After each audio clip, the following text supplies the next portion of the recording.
Hi, welcome to the Nobodies Project. This is where I interview artists across all different mediums about their creative process, how they started, maybe where they're going, maybe their favorite project, maybe their least favorite project, their biggest rut, how they stay creative. And bigger than that, this is a community. So we want you to be involved. We want you to submit your artwork to us, and you can do that at submit@thenobodiesproject.com. You can send us an email, and we promise to give you honest, real feedback because we think everybody deserves it. And that feedback isn't just going to come from us at the Nobodies Project, it's also going to come from the featured artists that you see on our website and in this episode. This week we have Jasmine. She is a storyteller, and she created something called Telltale. It is a community of people getting vulnerable and taking no shit.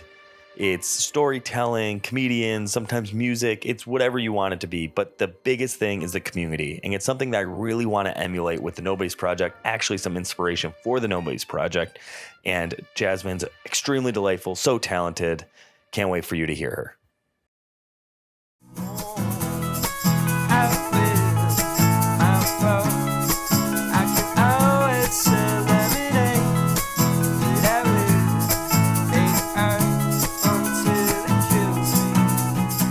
We are at Chapel Theater, where kind of how I met this person, or at least heard of them. They host a show called Telltale. It's a storytelling collective. I'll let you explain a little bit more, but this is Jasmine, and I think you're our 10th guest on Nobodies Project, so thank you for being on. I really appreciate it because I have nothing to really show that people are willing to just come on and talk about the things that they're passionate about. And I'm super, super excited about it. So we're going to get into Telltale a bunch, but I always like to start with the first question, same every single time, is what do you do for money? And then what do you do for art? For money, I am an alcohol and drug counselor for homeless youth and have been for the last 16 and a half years. And manage a program where I hire folks to come back who have lived experience to come and do the work themselves. And I love that. And I love to do something else completely different than that when I'm not there, to be able to kind of check out of that headspace. Right. And so for art, most of what I do is Telltale. I write stories for it and perform every time, and before I started Telltale, I hadn't done any kind of personal writing and other than a journal in many, many years. Really? So how did you get to, I know some of the origins of it, but I'm going to have you explain some of it as well, is how did you get from not doing a lot of writing? Were you performing, or how did Telltale come about where you're like, I want to be on stage, I want other people to be on stage with me? How did this all come about? Because being on stage, even right now, I'm a little nervous just because I'm on a stage. Yeah. And there's only one other person watching us right now, and it makes me feel anxious. Glad we're on the same. Yeah, definitely. I went and saw a friend do an open mic storytelling event, and afterwards they were asking for people to apply to do it. I hadn't been on a stage doing any of my own writing since I was probably 16, maybe. And all the people that I was there with were like, oh, you should do it. You should totally sign up for it. And I was like, what? None of these people know that I write even. I don't know, why would they think that? And I completely impulsively signed up to do it. The next month I did it. And afterwards I was like, shit, I really liked doing that. I'm such an anxious person. I really don't like public speaking, or the public all that much. And then I immediately did something in front of people that made me feel terrified and really good, which tends to be kind of a theme for me of doing really scary stuff and then feeling like the king of the world after I did the thing. And so I was like, oh, cool. I think I want to start doing this more often. And so I looked all around the town, and I couldn't find anything else that I was a good fit for, because almost everything else was competitive. So there's the Moth. And the idea of the Moth is to be good at it. Yeah. Which means it's only for people who've practiced and are already good. Right. And I liked the idea of people being able to do it who were really scared, and had maybe never done it before and needed that kind of entry level first try, get vulnerable, have the opportunity to fail potentially and have that be totally okay. And so I wanted to start something, and all that was happening kind of at the same time as like the 2016 election, when I was really, really, really mad at some stuff that was happening in the world that was just going to continue getting worse for a long time. And I really wanted to do something that would like make me feel connected to other people. Community is one of the only things that is proven to like counteract trauma. Everything that was happening is traumatic, if you care about people at all. And so I wanted to figure out what my community was, and marches were so full of people. And so that wasn't really my style, but like writing political postcards felt a little too small, and I couldn't figure out what my community was. And so I wanted to build one. And that's kind of what I've done, is build this thing that people get to be part of, whether you're already good at it. We have lots of like professional comedians come and participate, or people who have like literally never spoken into a microphone before in their lives, and everywhere in between, because there's no competition involved. I just want you to be a part of it. Yeah, that's the thing that I took away from it the most, is that it's open to everybody, which a lot of places do say that, and open mics, they're open to everybody. But this one, where it actively encourages people who maybe all are vulnerable, aren't super confident in their speaking, to get up and like have a really safe place. And that's something that, especially when I came to the Telltale show, it was so evident that this wasn't, there's people here who want to be entertained, but they're more here for, at least the vibe I got, the community of like, oh yeah, we get to see them, and then we get to talk to them, we get to hang out with them, and we all get to be together. This is a time for us to just be together, less so than like, are they good? Yeah, it is a curated storytelling show, but I always tell people it's like, it's not actually, like, it's not curated content. It's a moderately curated lineup, but I invite really random people. Yeah. And I frequently know absolutely nothing about the person that I invited, other than like their user picture was cool on Instagram, and I'll just invite that person. Yeah. Or I do a lot of like trolling Instagram hashtags. I'm like PDX comedy, PDX storytelling, PDX whatever, and just inviting anybody who ever has like a user picture with a microphone. I'm like, they probably want to do something. Right. And yeah, just trying to get anyone involved who could possibly be interested, including like really lightly bullying people who don't think they would be interested into giving it a shot. Yeah, I was gonna ask how the curating goes, and like how has that evolved? Because it's been going on for, you said 2016, so like not this coming show, but the show after that, the one that's coming up in June, whenever this airs, is our 5-year anniversary. Oh, awesome. And how has it progressed in those 5 years? I mean, the first Especially year with was the a pandemic, whole lot of friends. A whole lot of friends were doing my show in the first year and a half. And then it definitely, over time, like it has been less and less of like my friends hanging out with me at a thing that I'm doing, and more like a show full of strangers. There's also just more people who are aware of it, so that people sometimes hit me up, or sometimes I'll hit somebody up and be like, hey, do you want to do this thing? And they'll be like, oh yeah, I've always wanted to do that show. I've heard about it for years. That must feel great. Which I'm like, oh, I'm the coolest person that has ever lived in that moment, and I feel very grateful for it. It was definitely different and fun during... Fun might be an exaggeration. It was fun to have an opportunity to have people that live far away participate during COVID. We canceled the shows for about 6 months. And then after about 6 months, I was like, I don't like not doing things. And I wanted to like see my people again, and didn't want to like lose the momentum of it. And I like how the shows made me feel, and I wanted that back at a time when COVID was ruining basically everything else possible. And so we started doing them on Zoom, like everybody else. But that meant that people from all over the country got to participate, which was also really cool. So it made that community like that much bigger. Also, a lot of people during COVID moved away that used to like live here and have performed before. And so when they moved away, they couldn't do it anymore. But they were able to like return and have like a distant performance, which is cool to like maintain that connection with people. Yeah, I love the positive outlook on for me, it'd be like, oh, it sucked, we're not in person, all that stuff. But I love the positive spin of, hey, that just means more people can be involved. Everything else is trash. You have to find like one thing that isn't. Yeah, exactly.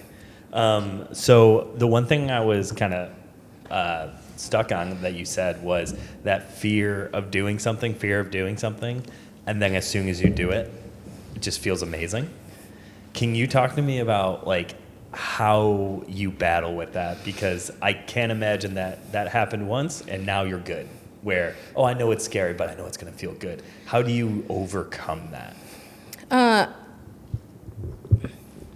mean, in some ways, I don't. I can predict it. I can be like, what I know is that right now, I would say for like the first year or so of shows, every time, like the day before I would start getting anxious, day of, I spent like all day thinking I was going to throw up, like just feeling. Just wanting to cancel. Yeah, just like the idea of it being like on me. Right. And like if I didn't go, that this whole thing would fall apart was like a lot. And like the idea of being perceived and people looking at you, and it's time when people judge what other people have to say quite a bit.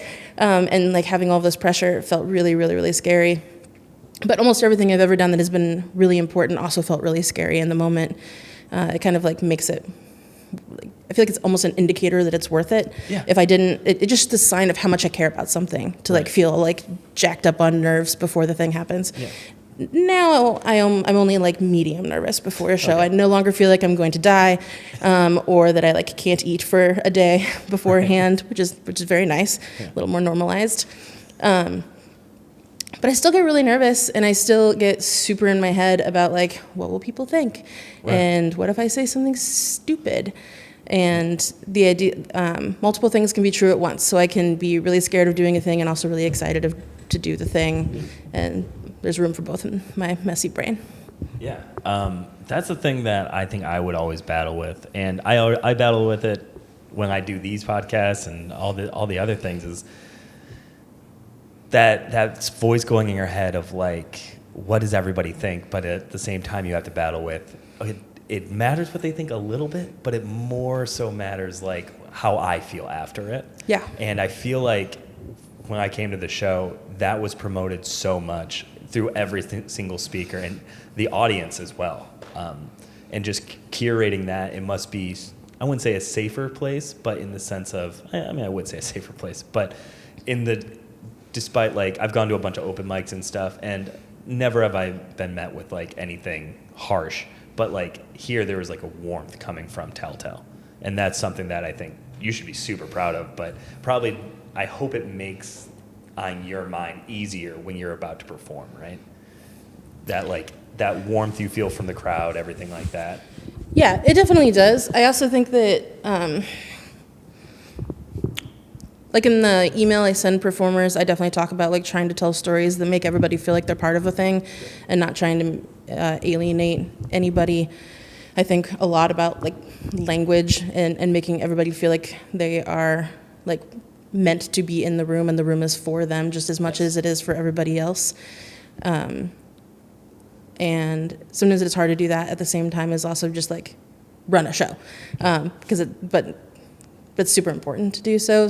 I also just, in the last year of the show, I've just included a bit about like, also, we're gonna try and tell stories that make people feel good and make them feel included, and we are going to be imperfect.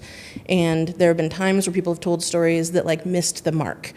And that was going to be my next question. It's like, how do you deal with when that happens? Yeah. Especially with how you said with your curation, where it's like, they look super dope, but you haven't maybe super vetted them. Curated people, zero vetting whatsoever. Okay. Zero, I have no idea what people are going to say at all. We did have... Kind of scary. Yeah, totally. A lot of pressure. We did have a Zoom show where somebody told a story that did not feel good to people. It was...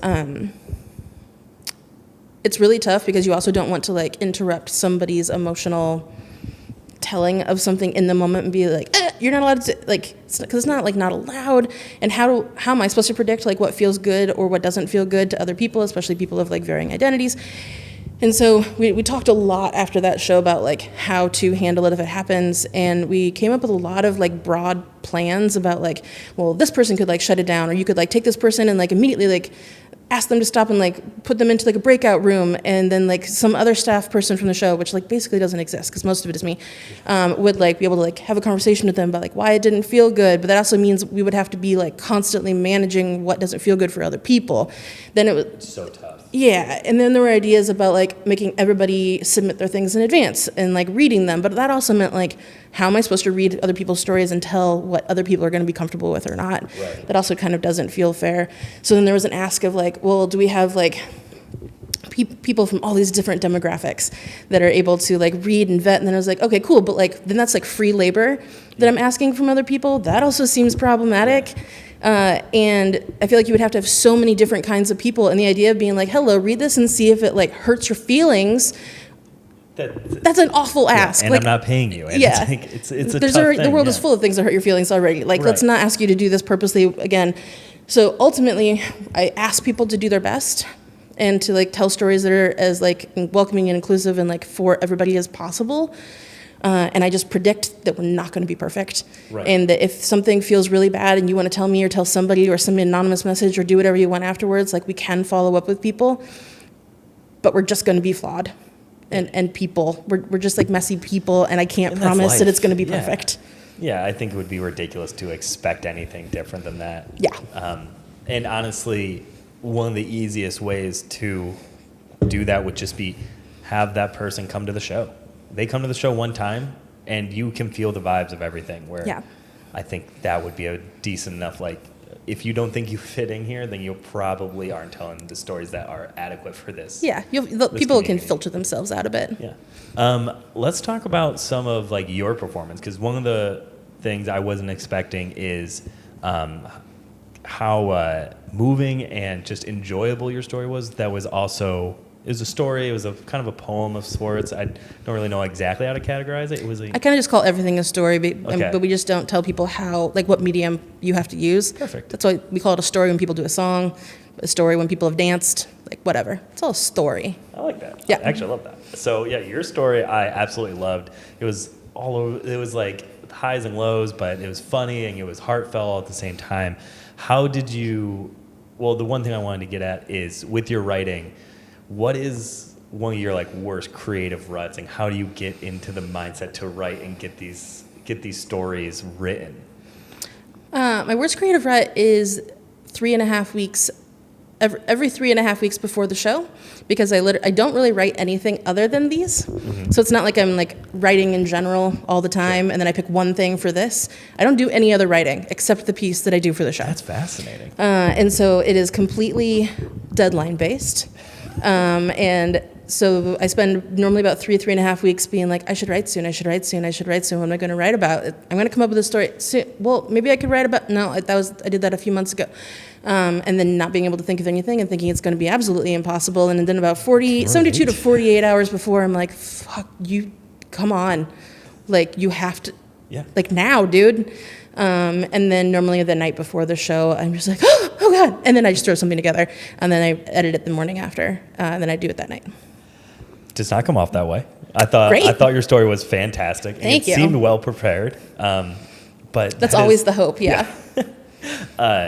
That is so funny, because that is exactly how I was in college and how I am now, where my best work comes when it's crunch time. I know I absolutely have to do it. There's nothing else to do, but I have to do it. But you give me 3 weeks and I'm like, whatever. I will spend 3 weeks doing nothing every time.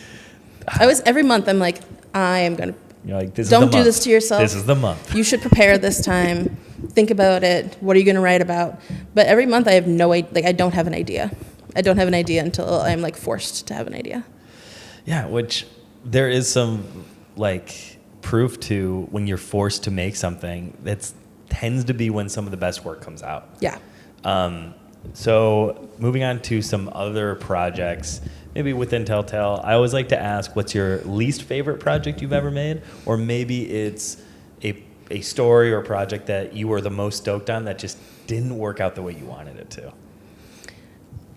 I feel like a lot of it is like audience based. Like sometimes I just can't tell like what's going to happen and like what's going to like fly over well or not. Right. Like sometimes I'll write a story and be like, I mean, honestly, like my least favorite story is almost always the most recent one I've written, because I'm always like, this is trash, this is stupid, everyone's going to hate it, It's not polished, it's a mess, I came up with it last night, no one's going to this isn't relatable. And then I spend the whole time just like thinking it's awful, and then I go to the show, and then I normally do it, and then people are like, oh, that was amazing, it was so relatable. And so then I like it after that, after like you get all the validation out of it. And then I'll hate the new one after that every time. But sometimes you like do a story and it just doesn't, I don't know. I feel like sometimes we've had audiences that are like all strangers, like it's all people who are like plus ones or friends with other performers who have never come to the show before, and you can feel that where they're just like, a little what tension almost. is this show? Like that person is a comedian. That person talked about assault. That like what? Wait, what? Like the lineup does not make sense to them, and I think there definitely is some like tension in the room of just like, I don't actually know what the show is. I came because my daughter's in it, but like, what? Right. And so sometimes it's tough to like tell a story to that kind of crowd who doesn't know what to expect. Yeah. And sometimes they like catch on by the end by the time I go, because I always go last because I make everybody else like open for me ostensibly. I like that. I also try really hard to have the endings of my stories always be a little bit of a pick-me-up, so we don't have people walking out afterwards feeling bummed. Like I want to like send people out with a little bit of like a joyful tinge. That's what I walked away with, at least. Perfect. Worked on me. Because my stories almost always have a sad dip, because I have a sad brain frequently, but I try really hard to balance them out with like the up part too. Yeah.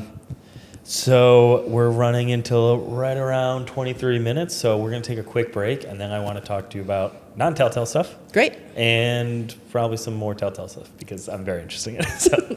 Awesome. We're back.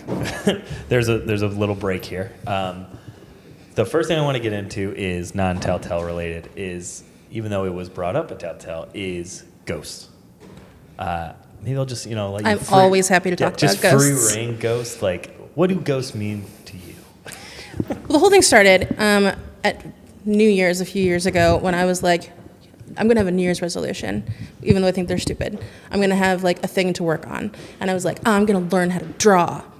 And then I remembered the drawing is super hard, and I don't like doing things that are hard that I'm bad at, nor do I like spending enough time on things that I'm bad at to get good at them, so I'd rather immediately give up. Yep. And so I decided that I would start drawing ghosts, because you cannot tell me that my ghost doesn't look like a ghost. Prove it. You cannot. And so I started drawing anxious ghosts. It's a really particular ghost that I draw. They're quite shaky, so they always have like little motion lines around them because they're shaky. And they have combat boots, and they have like legs, because my ghosts have legs. Prove it. Prove that that's not what they look like. With really bony knees. Yes. And sometimes they have arms with 4 fingers and sometimes 3. And I never know what to do with them, much like my own hands. And so there's a lot of just like one down, one like this. They also have 2 very large blacked out eyes. One is slightly bigger than the other one, and they're always crooked. So it's like, that's my brand of ghost. I love it. Nobody can prove me that it's not absolutely a correct portrait of what ghosts look like. So I just started drawing those all the time, and like at work meetings, like in the corner margins of things, and Where then on lots of like Post-it notes. And then I started, you know how often you have to like sign a card for somebody you don't actually know that well, and you're like, all the time. Everybody is saying the same like who cares thing. And you just hope you're not one of the first ones to go, because you're like, don't make me do this. I got to read other people's to get a base level of like how excited I should be about this. Well, now I've solved it. I just draw a ghost and then sign my name under it sometimes, or at this point, it's kind of my brand. Kind of sounds like a third. Like, this is you now. So now I don't even have to sign my name. People know ghost stuff. That's me. And it's great. It really takes a lot of the anxiety out of having to sign some cards, if that's a problem that you particularly have. I might steal it. I don't know. I feel like I have to do something different than a ghost, though. You can know. Ghosts are for everybody. Your ghost just has to look different. Okay, that's a fit. I'll share. It's a fair compromise. Yeah. How did you get to ghosts? Is it the accessibility of how easy it is to draw, or do you have like a love for ghosts beyond the? I think I do now. Oh, I love it. So you cultivated it? But I think I started with literally just being like, I just want to draw something that looks good, but you like can't tell me that it's wrong. And I wanted to like feel like I was good at it, and now I do. But I guess I also think about like I want to say like not in a bad way, but like death and dying. Think about those things a lot. Morbid, whatever. we are all temporary beings. We're just like a little blip in the timeline of like from here to there. And so ghosts are like another kind of like cutesy representation of that thing. I think a lot about like, my life is finite. You only get like a certain number of minutes. Who do I want to spend my time with? If I'm going to go to this thing or not go to that thing.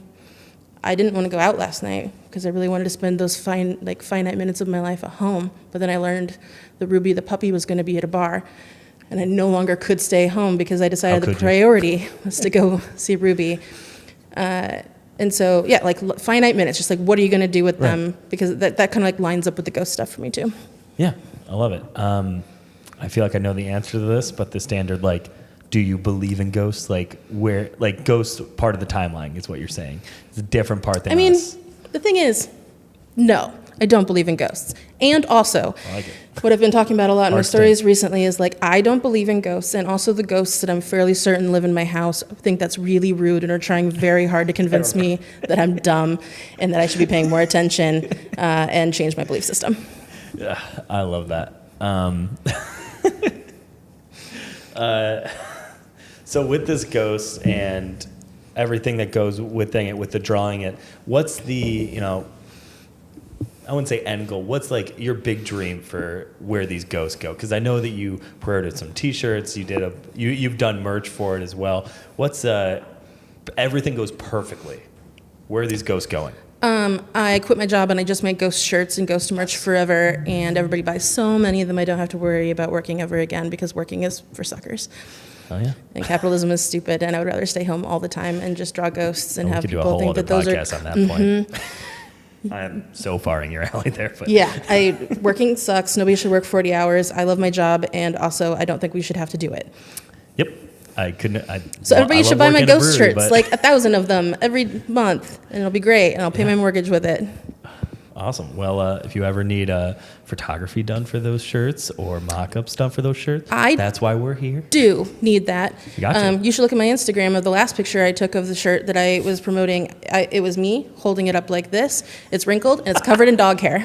There's some authenticity about that, though. It's really realistic. It was. I bought like one example shirt, and it was that one, which is covered in dog hair, and that's what it's going to look like. Yeah. At least they know what they're getting. Yeah, totally. Yeah. And if you buy merch, it is stored in my house, and I have a dog, so you might also get some like my dog's name Fig. So you might get some fig hair also in your package.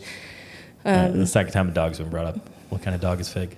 He's a Kelpie, which no one's ever heard of, but it's kind of like the Australian like sheep herding family, like giant ears, protective, wants everybody to be. No. Yeah, just giant ears that like stopped me dead on like the dog ads. These huge like radar dishes. Love it. Mm-hmm. All right. We'll throw up. I'll ask you for a picture so we can throw that up there. Yes, if you're okay yes, with please. That. Absolutely, he's very photogenic. So moving into a little bit of a different topic is with selling all the merch, doing all the telltale stuff. Where does imposter syndrome sit with you in all of that? Oh, I think that I'm a fake all the time. Mm-hmm. One of the stories I told started out with just every synonym for like fake, scammer, imposter, liar, whatever I could think of, / the dictionary told me. Thesaurus told me. It is tough. I feel like it's kind of like in the same vein of like being really scared and doing it anyway because it's worth it. I feel like if there's something that is, if my brain tries really, really hard to tell me that I shouldn't do something or like I'm not an expert enough or I don't know enough or whatever, it probably means that I should do it anyways. And I also think that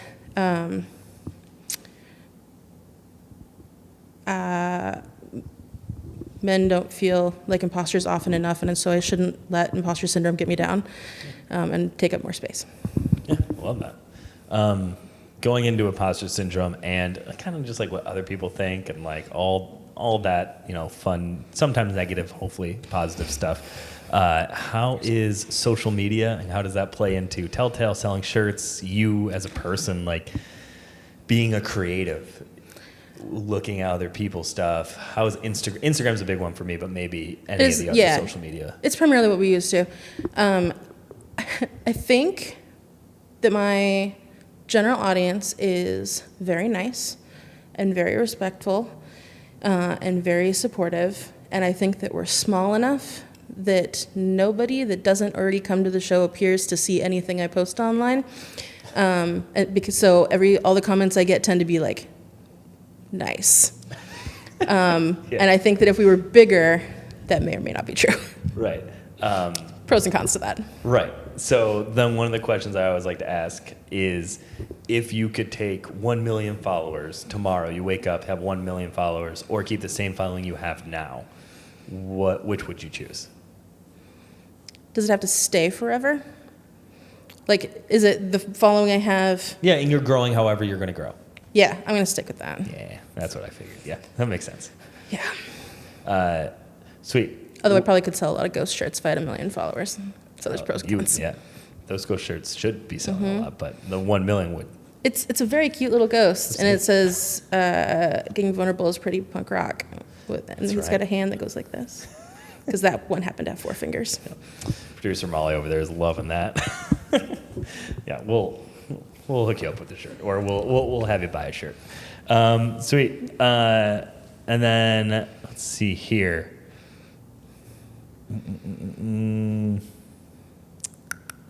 When did you start writing?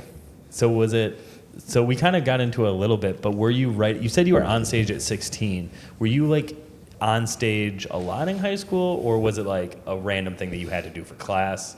Like, where did performing and kind of your inspiration and your kind of origin story for all this really begin? My mom was a professional writer of writing that I don't care about whatsoever. It's like she mostly gets paid to do like curriculums. So somebody will be like, we need a book for 6th graders about archaeology. Here are the 18 vocabulary words you have to include. So it's like not creative at all. It's very like formulaic. And then like she'll get hit up to be like, okay, now we need an archaeology book for like 8th graders. But I grew up around the writing, I think. Okay. So like I just grew up with a lot of words and a lot of books. I definitely have like a first journal that from when I was really small, where I'm like fake writing cursive. It's not letters, it's just squiggles. I was gonna say, what exactly does that mean? It's just squiggles, but I thought it was looked pretty cool being able to write cursive as a very tiny child. I have a couple of I found it recently when I was going through boxes when we moved, but I have my first short story I ever finished, which is it's the old printers, the vintage printers that have so the papers are all connected still. Dot matrix, that's what those are called. Yeah. With the little pieces of stuff on the you have to bend it. Yeah, but you never get it right. So I had one of those. I think I was 9, and definitely a ghost in that story. So I think maybe there were some ghost seeds planted much earlier. I did not think about that till right now. I think it was called the charm bracelet. But I think I mostly did a lot of I'm a sad kid emo poetry stuff when I was younger. Lots and then Tumblr. Yeah, basically. And then I did a handful of open mics when I was 12 to 15, 16. Really? But there weren't any in my town, so we had to drive an hour to the closest place that had one. And you were doing stories still then? Traditional poems, stories, poems? Actual poems, yeah. Sad kid, sad teenage girl stuff. Sure. And I think the last time I did that when I was 16, and then I didn't do anything else until, but other than work stage, work related presentations and stuff, no public speaking things, basically. Nothing until where you're talking about things you're actually passionate about, and where you've wrote and you're I actually care about this. Mm-hmm. Yeah. None of that, and I didn't go to school at all, and so there was no there's no public speaking class you could have taken. Nope, there's nothing. Yeah. So what happened from? Because I assume your parents driving you an hour to do an open mic, where did that, and then just a hard stop around 16, 17? And then I moved here. And it was just not And then I was just done. Yeah, I just completely moved on. I mean, I met my future partner, we worked a lot. Like, and then it felt like a childhood thing. Like, oh, this thing I did when I was a kid. Right. Until I was like, many years later, it was like, oh, that's a thing like everyone's still doing. They're just like in a different way now. Awesome. Well, I'm super glad you found it. Thanks. But it's an interesting story because you always hear about people who I started, playing with a camera when I was 11 and now I'm, making films at 24. I'm like, cool, I wish I knew what I was doing, but that's not everybody's path. Mm-mm. I wish it was I mine. skipped a whole bunch. Great.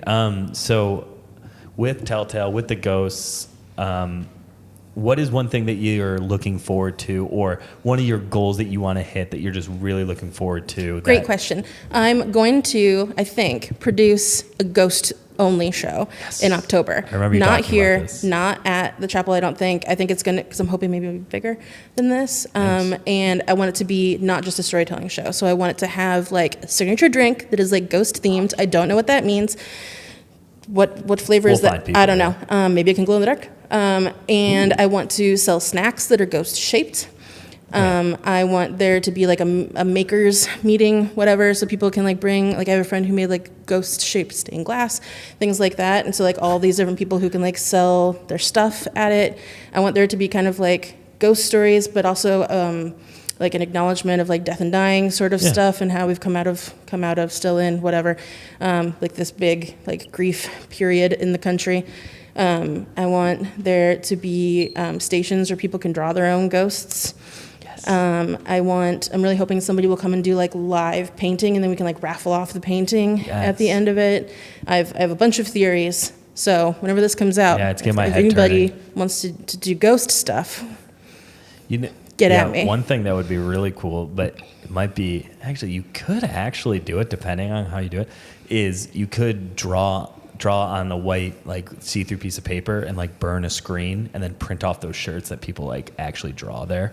Would be really cool. I've done that before. It would be a lot of labor, but it would be really cool to like do like custom made ghosts. I want to do the show in October. We got time. Yeah, we got time to figure it out. Yeah, I was gonna ask when it was gonna be, but I was like, is she gonna wait for Halloween-ish? Yeah, But I want it to be like a production. I'm so glad I asked that because I remember on one of your Instagram stories, I was like, I really hope that this gets pushed because it's so fun. Yeah, I want it to be a whole thing. Now that I heard you talk about it, I'm even more excited about it. Like the drinks and like a lot of ghost merch, obviously. Oh yeah, and that will happen. Like, how do I not have enamel pins yet? Like, I own 1,000 enamel pins, and I have never made a ghost one.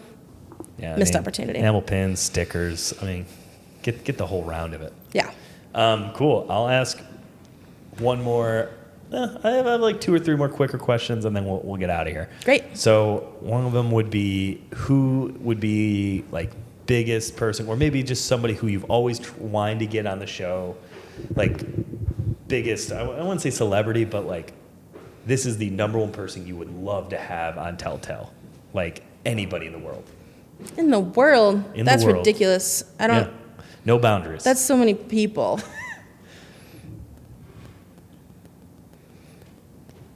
I want the ghost of my dead friend Dougie to do it. That's a great answer. I don't know Dougie, but... He used to work at Great Notion. Oh, did he? Mm-hmm. Oh, I'm sure there's plenty of stories. The picture over the kitchen. Yeah, I think thing. maybe Metro gave me the whole story about. Yeah. Oh, that's a great answer. Yeah, he did the show the time we were talking about on the break when the power went out, and it was great. And he absolutely did not plan a single word of what he did. I promise. And just like told us really incredible. I wish we were recording shows back then, but he did an incredible story about some family and like was just like strumming a guitar that I bought for myself when I was 15 that I have never known how to play, but I thought like it would flea look market, really. like... No, I bought it at my work, which was at On Cue, which is like the Sam Goody family, so it's really high quality. But it is like 25 years old, and gets played by people who stay at my house, basically. So I like brought the guitar here, and he did an incredible story and like strummed randomly on it. That's beautiful. And I would like to have him back. Yeah, that's a perfect answer. How did you get to Chapel Theater? I know we talked about it a little bit off, but I want to that was just rehearsal. This is now absolutely. we're really talking about. How did you get to Chapel Theater? There was a group of friends that I was hanging out with, like maybe 15 years ago or something, 12 years ago, that one of the dudes in that, Adam, was dating a girl, and I loosely hung out with that girl a couple of times, stayed social media friends with her over the years, and then she was doing a production of Xanadu and wanted somebody to come sell drinks at the bar for tips and for like free tickets to the show. So we went and did that, and we made like $9 and saw the show and hung out with her afterwards. And at that show, you know how things just like fall into place, and like if that thing didn't happen, that thing wouldn't have happened. She happened to talk about like buying this place, and which was a church at the time, so like full on like pews, carpet, etc. And we started doing shows there really, really early on when there was like negligible walls in the bathroom, like kind of a ceiling downstairs, like. But we've been able to like watch it grow and grow and grow into this place. It's beautiful now. Yeah, it's a beautiful spot. Yeah. And they just bought the place next door too, so they have this whole like recording studio and dance studio, practice spaces. So they do a bunch of different cool stuff, and then they have an outdoor spot. I think they want to do like a coffee shop to like be able to continue to have like people coming here throughout the day too, instead of just nighttime shows. Yeah. Yeah, we'll definitely make sure we plug Chapel Theater because they help set up some of the lights and stuff. Everything, they're fantastic. So awesome. I'm glad that you found this place as well. And then the last question I like to ask everybody to kind of conclude it and define it however you want, but do you think that you'll make it big? In the sense of however you want to define it. I mean, will I make it as big as I would like to get? I'm gonna say 65% yes. Not 80-20? No, that seems like a little much. I don't want to be that positive. I'm a very sad person often, but I feel like 65% is like hopeful enough. You know, I would love to be at a point where Chapel is lovely. What if it was big enough to sell out and maybe like outgrow the space? That could be cool. I also have this like lovely theory that perhaps we could like do like one-off shows in like Seattle or San Francisco, places where I have friends and stuff, so we'd be able to fill up the lineup a little bit. That's kind of like what making like it travel, would be. Yeah, just like a little bit of that, and it'd be cool to spend slightly less time on the hustle of just like, please come here, please come here, please come here. I have unfounded and unrealistic and yet chronic anxiety that at like every single show I am certain this is going to be the one that nobody goes to. Nobody. It's just going to be like every performer's not going to come. No one's going to show up. My friends that help me run the door are going to bail. And it's just going to be me standing alone in a room wanting to like yell sad things at people that aren't here. Right. It's never happened. The smallest show we've ever had was still 22 people, which is like totally legit. And yet. So I feel like maybe making it would be enough people coming every month that I could stop feeling like that. Yeah. And maybe people buying tickets earlier. Yeah. The ticket link is up for a month. We currently have, the show is on Thursday. Today is Friday. We currently have 3 tickets sold. Really? And it makes me feel like I'm going to die. Yeah. And then it's always fine because everybody comes and everybody buys tickets like the day of because there's not like any chance of it selling out. I would like there to be a chance of it selling out so people feel pressured to buy tickets faster for my own anxiety and well-being. Yeah. And I fully believe that Telltale deserves it, but yeah, it will come in time because I'm sure, because if the best thing about Telltale, and it's like, you know, any good business, anything like that, you come to it once, you want to go again and you want to keep coming, and you leave with such a positive feeling afterwards that I did something that's like good for my soul almost. And everything else is trash. Yeah. There's very few things that feel good for your soul. Yeah. So come here for that. Especially when you can rely on that every month. Yeah. That's awesome. Obviously, we'll throw up your handles, your ghost merch, everything like that. Is there anything else that you want to like plug in any way? You should listen to the band Phone Voice. Phone Voice. Mm-hmm. Okay. There's a song about ghosts in there called Ghost Hand that I really like. We'll throw that up. My friend Chithra is the band. Oh, yeah. It's great. That's the first thing I could think of. I love it. All right. Well, thank you so much for doing this. Yeah, thank you. I'm glad this finally Thanks, worked out. Molly. Yeah. Yeah. And thanks to Chapel Theater and Telltale, everything like that. Yeah, hope to Awesome. see a bunch of people soon. Thank you for tuning into this podcast. If you want more information on this artist, you can find it on our website, nøbodiesproject.com. You can follow us on Spotify as well as on our socials at the Nobodies Project on Instagram. But more importantly, we want you to be a part of this community, and you do this by submitting your artwork to us. We want the things that you're the most stoked on, maybe things that you're too nervous to show anybody else, but we want all of it.